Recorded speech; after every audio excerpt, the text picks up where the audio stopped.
บัดนี้โพแทสเซียมสูงในเฮ็ดให้คือเราเป็นคือแบบรู้สึกคือเป็นกระเพาะแต่แท้บ่มีเราสิยังอืดบ่องแบบนี้มีแต่หมอจะให้ยากินยาอะไรเหี่ยวก่อนเหี่ยวออกแล้วเคมันก็จะออกน้ำเนาะย้อน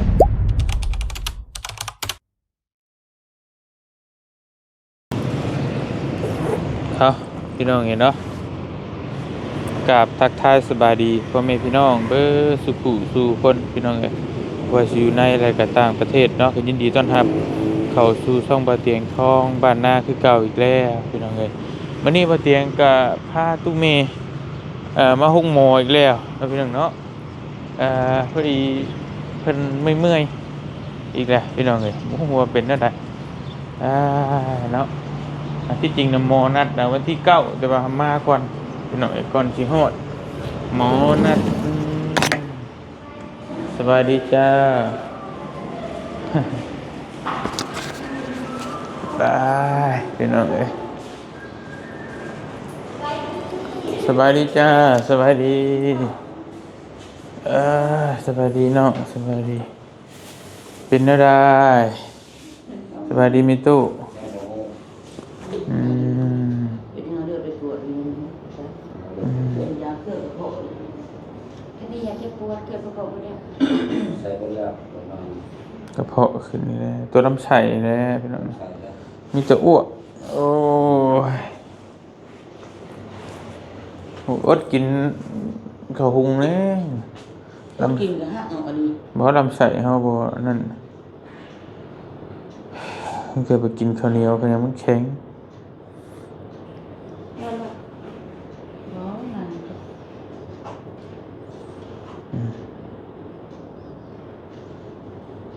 มีแต่หากก็มาหาเพิ่นนั่นแหละบัดนี้พี่น้อง คือมาง่ายได้ผ่านอาเคนหอนมอยังไม่ทันหอนเมื่อนัดมากเกินเลย ไปกลัวมันสิรอให้มันตกเกลือลงเกลือแร่ตกคือแต่ก่อน มาเรากินได้ยุ่งเช้าได้กินว่าอะไรพี่แล้วค่ะ เอาไปเมื่อย ขันท้องปกติแบบกินกับบุเป็นยัง ปกติแล้วบ่กินบ่นั่นแหน่บ่กะคล้ายๆแล้วก็อยากกินไปสิ ถ่ายอะมันแบบบอกนี่ถ่ายของมือมันเป็นน้ำตัวแบบนี้เป็นน้ำใส ติดเชื้อแล้วติดเชื้ออีกติดเชื้อในลำไส้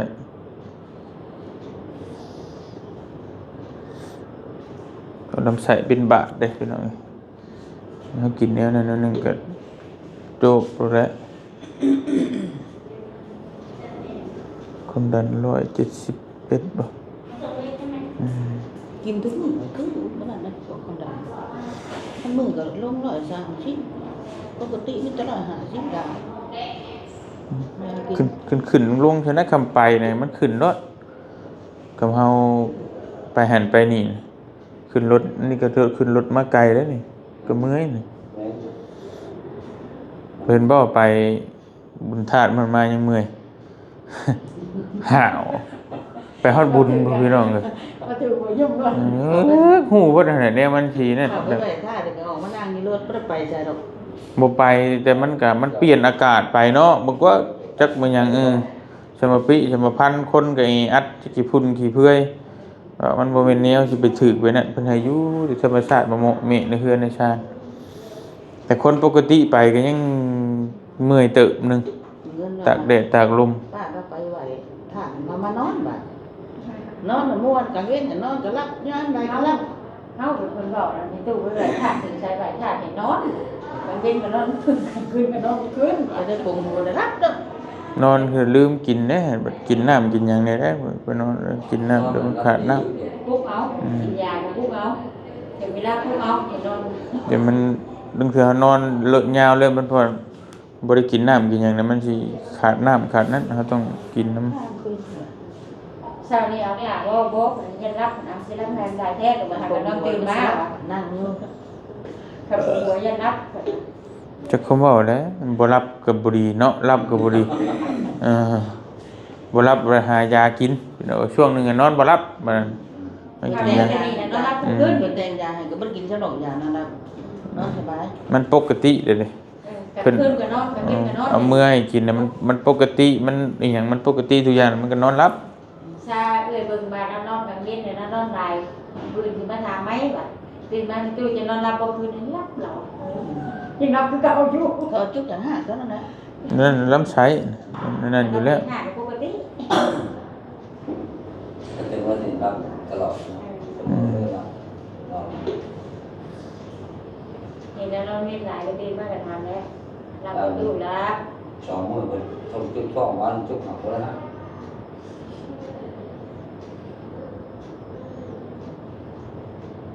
สามีปอนเก่าเขาพวกของเด้อ ได้สองคำของคำหนึ่งอื่นคำสองคำปากอะไรรั่วเลยชอบ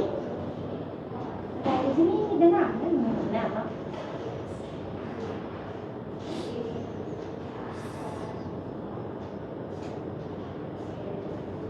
ได้ชั่วโมงเลยต้องปวด อืม ได้ชั่วโมง นี่ยาเคลือบกระเพาะยาดีกระ เดี๋ยว เพาะ เชื่อกับพ่อนะ ยาฆ่าเชื้อกันยังนั่นแหละ ยาแก้ปวด ตัวนี้ยาแก้ปวดยาคาเซียมใช้เรื่องนี้ เป็นถามมาแม่เจ็บปวดท้องเจ็บพุ่งๆหรือว่าเป็นอายาตัวนี้บ่ เป็นเจ้าเลือดชีวิตมุ่งเรื่องไม่ว่าเราเป็นเอาเลือดชีวิตมุ่งเรื่อง เพิ่นไปกินข้าวเลยเพิ่นมาบอกกินข้าวเด้อ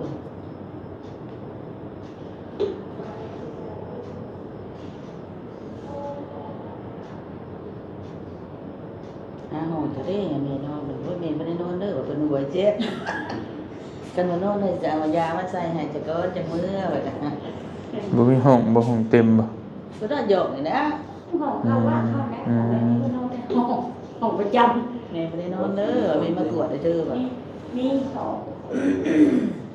เบิ่งผลเลือดผลหยังนี่แหละถ้ามันบ่ถ้ามันบ่ปกติก็จำเป็นแล้วเฮ็ดได้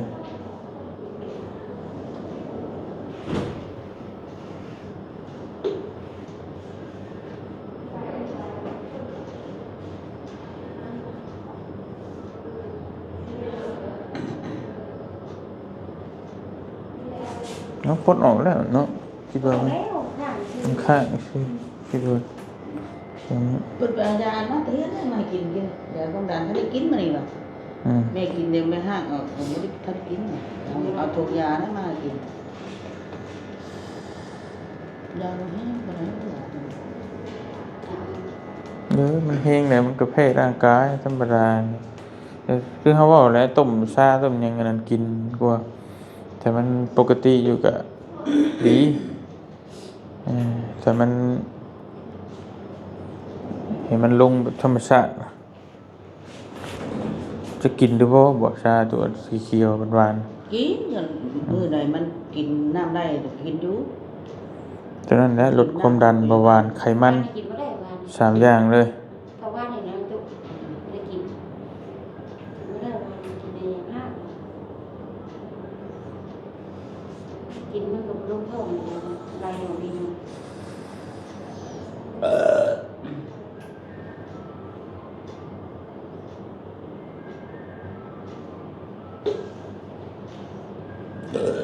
ยามันกินข้าวแม่ต้องแม่บ่อยากยาตู้กะทิมันก็คืนก้อนกับบ่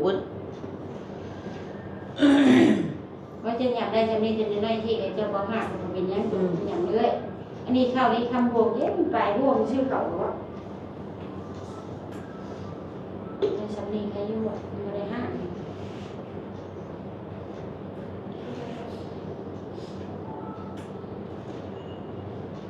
cái sữa quỷ bị luôn cái biếu khăn của tôi cái sữa rồi cái sữa có thể xài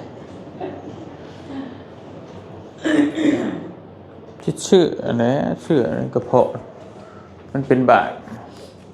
แต่เข้าไปที่ยังติดเชื้อด้วย ลงไปเย็นทางลงไปสายทางนี้บ้านที่รู้เรื่องถูกว่าได้โอ้เขาคนเก่งมากนะ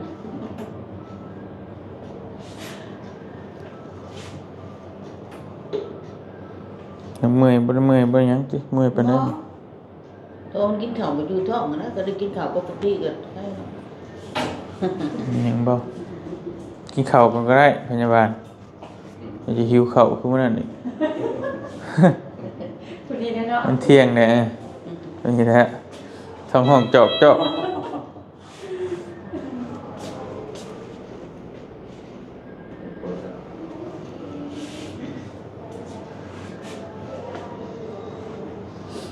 คือบ่นอนด้วยแหละ นอนมาเลยไม่ได้ปิดแล้ว จะมี ดูไปเนี่ย นอนด้วยแหละ ปิดตรงเพลง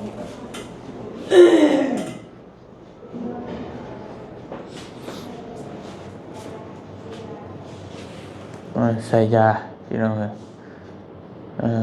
มีแต่ยากับยา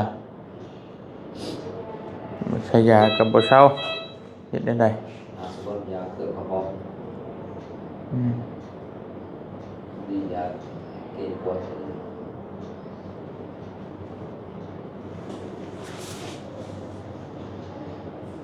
เราเป็นลำไส้นี่เนาะลำไส้เป็นบาดเป็นแผลและเวลากินแล้วมันอ้วกมันแบบคนเป็นโรคกระเพาะกรดไหลย้อนนะพี่น้องหลายคนจะฮู้ดีแล้วว่ามันเป็นแนวใดพี่น้องเนาะบ่เตียงก็เป็นอยู่แต่ว่าเวลากินแล้วมันแสบซื่อๆแต่ว่ามันบ่ได้อ้วกมันบ่ได้หากนะตอนนี้เราหากขึ้นเฮงกับติดเชื้อก็คือกันบ่เตียงก็ติดเชื้อตลอดเวลาติดเชื้อมันหนาวสั่นยกครับขึ้นเชื้อโปนนั้นก็ไปใช้ยาฆ่าเชื้อแบบนี้แหละทุก3 มื้อเป็นใครนี่ ก็เราเป็นน้ำสุดมีแต่ยาพิเศษ คำมันขึ้นเฮงเนี่ยหนาวสั่นนะติดเชื้อบัดเราเพิ่นยังอ่อนแออยู่แล้วได้ภูมิต้านทานมันบ่เฮงบ่หลายคือคนปกติแล้วมันติดเชื้อง่ายแล้วเพิ่นจังบ่ให้ไปหั่นไปนี่ก็กับกินหั่นกินนี่แล้วเพิ่นก็ให้ล้างมือสะอาดตั้งแต่ไปลูกหลานไปจับนั่นนี่มาให้กินนี่กินนั่นบ่ได้นะกินคือหมู่ จังมาได้สตางค์เลย นั่นแหละมันบ่คือเฮาบ่คือคนอื่น กินกับอาปากตกขอรถ บ่คือคนอื่นนี่กินแล้วมันก็มันแพ้ง่าย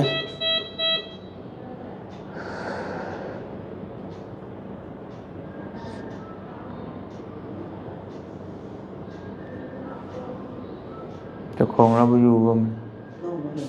อืม เห็นก็คือ ใช้เวลาชุดนี้ อืม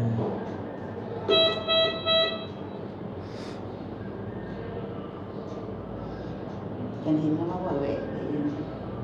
เดี๋ยวเราไปหมุงอื่นนะแล้วก็มีหลายสาขาอย่าสิเบิดแล้ว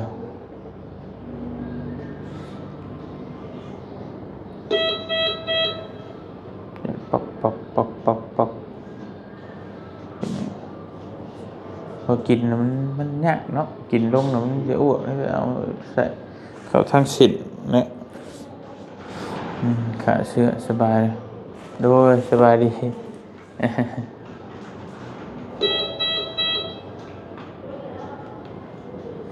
ที่จริงเพิ่นนัดวันที่9พี่น้องมาก่อนเลยเนาะยังไงฮอดมื้อนัดใครแล้วมาก่อนเฮ้ย ชิม ยังทำแบบถึงนี่ไปโลกไปมองไว้ คลำคงกินนี่แหละ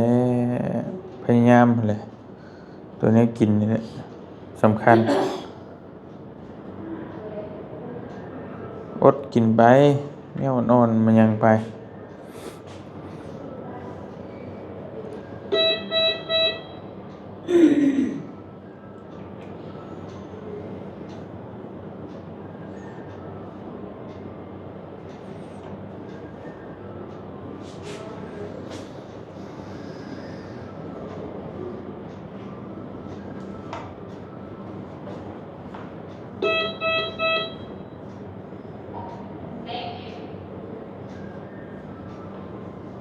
บางคนได้มันขึ้นแหงกินข้าวบ่ได้ลำไส้ต้องกินแต่น้ำต้มข้าวคืออยู่กินนั่นไปชื่อมันกินบ่ได้เลย คอยกินข้าวหุงกับเจ้าค่อยไปก็ได้อยู่ เราแบบเขาเล่นเนี่ยกินมันจะอ้วกที่ อื สุ ม ด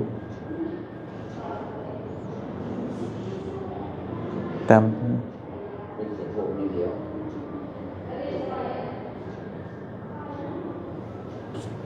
นี่ต้องมุงกิ้วแล้วบ่ติ หึ ยังน้ำคิวหรือบ่ยัง จังหวะแล้ว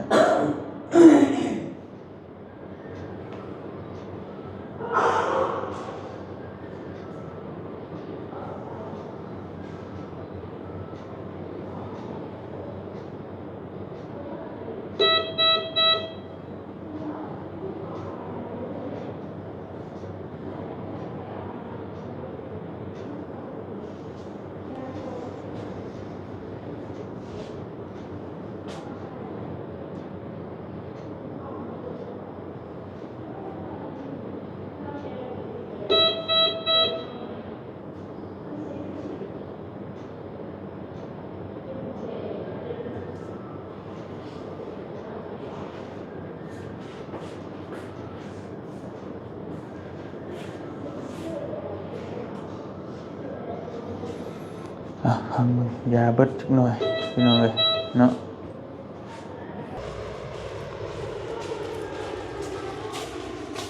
สบายดีท่านหมอ ก็ได้ทำไปกินข้าวแล้ว โอ้ผลเลือดออกแล้วบ่ ยังแต่ปวดขัดจะเหนื่อยยังอื่นออกมาแล้ว โอเคโอเค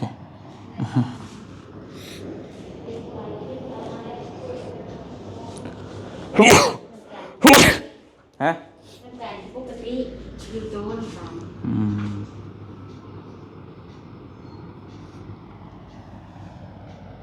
น้ำตาลปกติยังสบปกติ กระเพาะ คือฮะเนาะอืม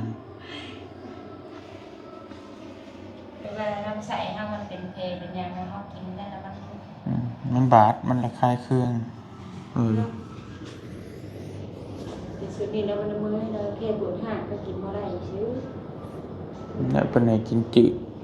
อืมกินจืดมันหลายดีหลายอย่างเลยเป็นกินยากเนาะเขาเคยกินนั่นนี่เลยเฮ็ดได้ได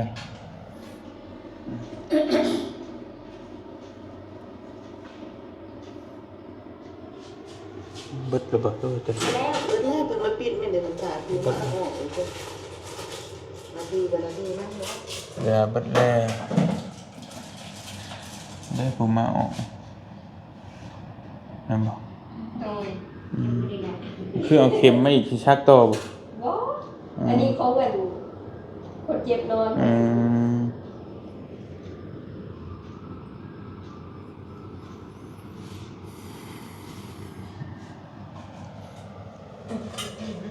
นั่งตึกนั่งบ่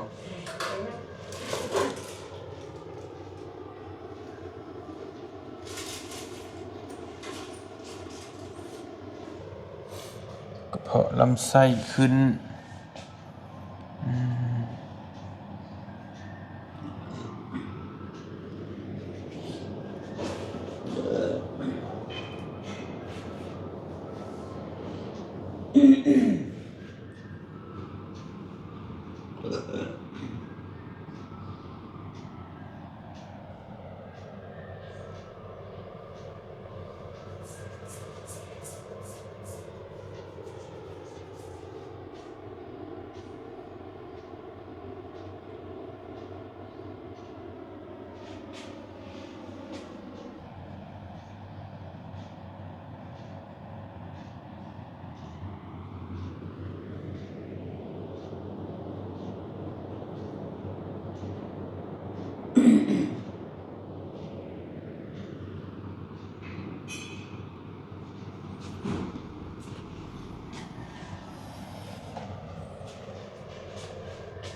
พังผลเลือดจักหน่อยพี่น้องเนาะอืม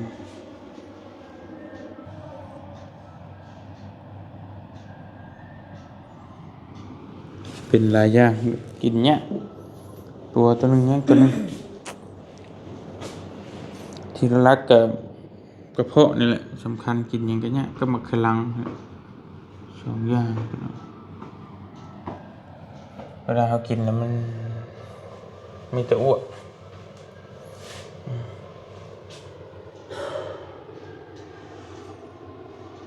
กินยังจืดๆข้าวเจ้าต้มไปก็ได้อยู่แต่ว่ากินบ่ได้ตลอดมื้อหนึงก็อยากอีกอยากหน่อย ทางบ้านหมดดีกันนะมันหมดแล้วเนาะทำไมดีกัน ดีดี เราโหได้มาเลยพ่อเนาะ ดีอยู่ตัวใบไม้แบบนั้นก็ดีอยู่แต่ว่ามันหนักครับว่าบ่ลองกินได้บ่บ่ได้กินเลย ด่าเลย นะในจมแล้วก็บ่กินแล้วล่ะ มันเป็นอย่างนั้นแหละเนาะสิเฮ็ดได้ได บ่กล้ากินหรอกคือบ่ดูบ่กล้ากิน แต่มันหน่อไม้มันเลยมันก็เข้าให้เขามันนึกเถื่อมันช่วงมันยามันขับมันหยังจังว่ามันเฮ็ดให้ มันอะไรดี แม่นแต่มันหยังแต่ว่าเฮาก็ตื่นแล้วมันก็บ่เช้าตึกเทื่อพี่น้องมันมีแต่เป็นแบบนั้น พอดีว่าเป็นระบบเพศกระเพาะว่าเป็นยังกระเพาะเพศเป็นน้ำอยู่แล้วเหมือนน้ำน้ำมันแล้ววันนี้เรากินข้าวทองมันก็ยากไป บ่ช่วงนั้นเราบ่ได้กินข้าวบ่มันบ่ได้กินข้าวบ่ได้เลยว่ากินแต่น้ำนั่นสิแต่เราบ่ได้กินก็ยังคือเก่าน่ะนั่นก็ยังหุ่มๆนั่นก็ยังขึ้นคือเก่านั่นมันเป็นอยู่แล้วมันกระเพาะแล้ว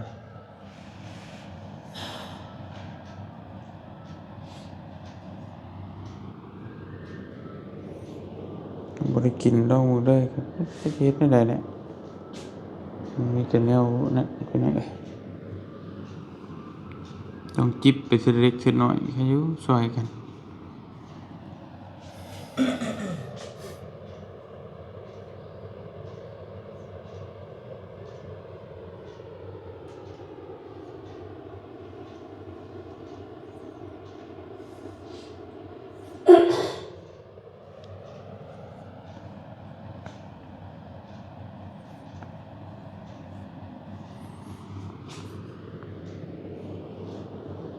โพแทสเซียมสูง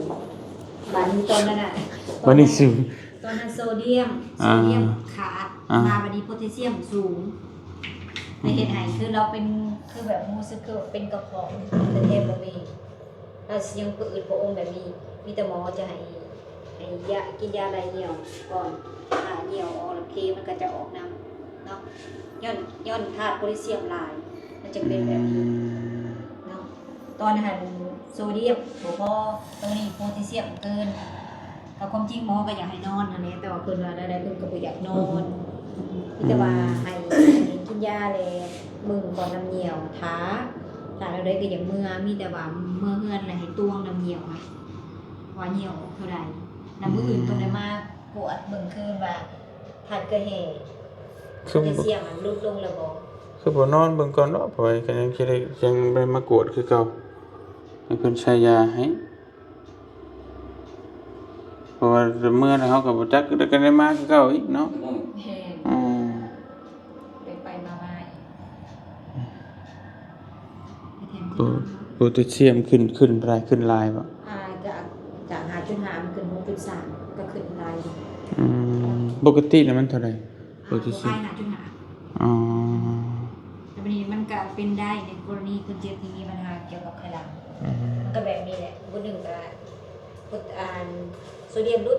บุญหนึ่งกับโพแทสเซียมเกินอยู่ในนี้แหละมันบ่บาลานซ์แต่ว่าสังเกตว่าค่าแม่ไปใส่เลือดมาเนาะทุกครั้งเนาะสังเกตว่าเบาเตียงพามาตอนนั้นก็ย้อนว่าหลังจากไปใส่เลือดมาเนาะก็จะมีอาการเนี่ยมันคั่งของธาตุกระแหงเนี่ยส่วนหลังก็จะเป็นแบบนี้ ถ้าบ่ใช่ก็รับบัดเมื่อยจักสิเฮ็ดอะไรแบบเมื่อย หมอดีแล้วหมอบอกเลยว่าอย่างดีแต่ว่าอาการที่แบบว่ามาส่วนหลายมันก็ย้อนทัดเกิดเหตุมันบ่ดุลดีอาการที่เป็นแม่แล้วเขาจะออกเป็นกระเพาะแท้ๆมันเห็นในกรรมซีเนี่ยมันเกิดอะไรมันคลายตัวหลายแล้วมันเห็นมันอืดก็อมแบบนี้เลย มีแต่ถ้านอนในใช้ยาบ่หรือว่านอนใช้ นอนทามีแต่ว่าเอาให้ยาอะไรเหี่ยว อย่าซื้อมากับมาเลย มันก็มาสิบ่ยอมนอน เด้อแท้ บ่ยอมกันโมเมนต์มันขาดกันเลยบ่ยอมน้องอยู่เย็นๆอยู่ดี มีแต่เพิ่นเอายามาให้กินบ่ ตัวกับยาหลุดความดันหมอสังเกตว่าการคุมได้อยู่แต่ว่าสังเกตว่ากินไปเนี่ยรู้สึกว่าคือว่าเที่ยวมาเขาหมอดูเนาะยาความดันก็จะหายอยู่กับ2 ตัวหรือว่ากลับมากินยาความดันคือหมอให้คือเก่าหมอนะเพราะว่าช่วงที่อยู่น้ำหมอกับเลือดชิมหายอยู่ของเราบ่ค่อยเป็นอย่างเลยเนาะสังเกตบอกชิมหายอยู่แต่บ่ค่อยเป็นอย่างตอนนั้น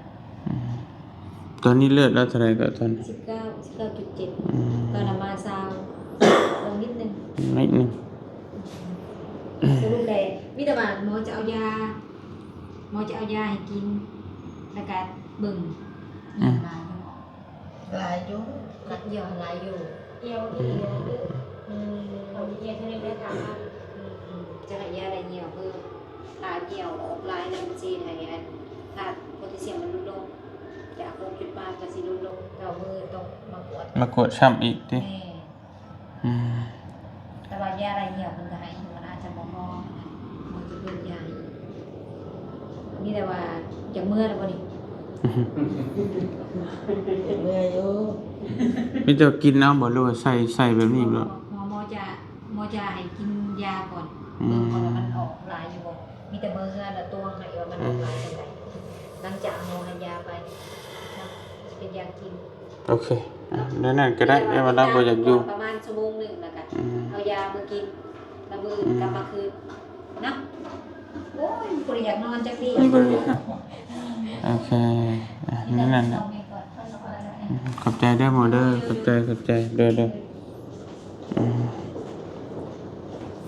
เอาพี่น้องเนาะบัดนี้โพแทสเซียมขึ้นสูงบัดนั้นก็โซเดียมลงต่ำเนี่ย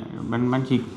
ความเค็มความจืดความนั่นมันก็นั่นอยู่พี่น้องเนาะมันก็ยากเติบอยู่มีแต่ว่าเฮากินก็ค่อยระมัดระวังนั่นแหละระวังความกินนะ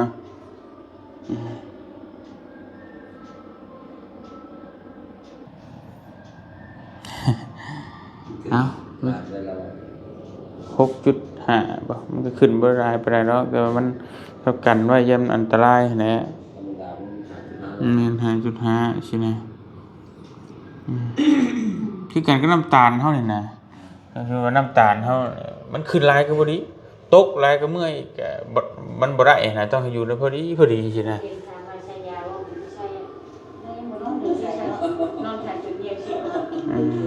กินอยู่เรือนนั่นก็ได้นะ เอาไปใส่ยาสิอยู่คนนี้ค่ะคุณคนนี้ไปทำไปใส่ยา คือแต่คนเฮาปกติแล้วมันเหี่ยวหลายเนี่ยฉะนั้นต้องกินน้ำได้ให้มันขับออก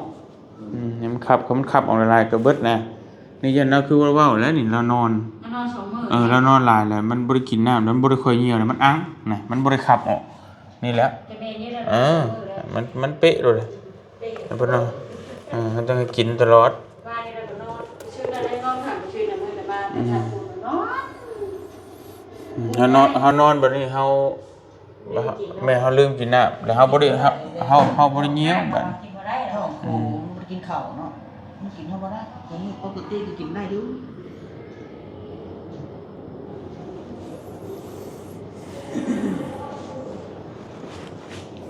ไปใส่มีแต่นั่นแหละพี่น้องเนาะมีแต่ว่าพังเพิ่นเอายาให้กินแล้วก็อย่าเมื่อพักอยู่บ้านมื้ออื่นก็มาตรวจอีกเทื่อนึงเนาะมกขอบใจหลายๆพี่น้อง FC เนาะเบิดทุกทุกคนอยู่ดีมีแฮงเด้อพี่น้องเอ้ยป่านนี้สบายดี FC แน่แม่โดยสบายดีพี่น้องเอ้ยเดี๋ยวไปซื้อข้าวมาให้นั่นก่อน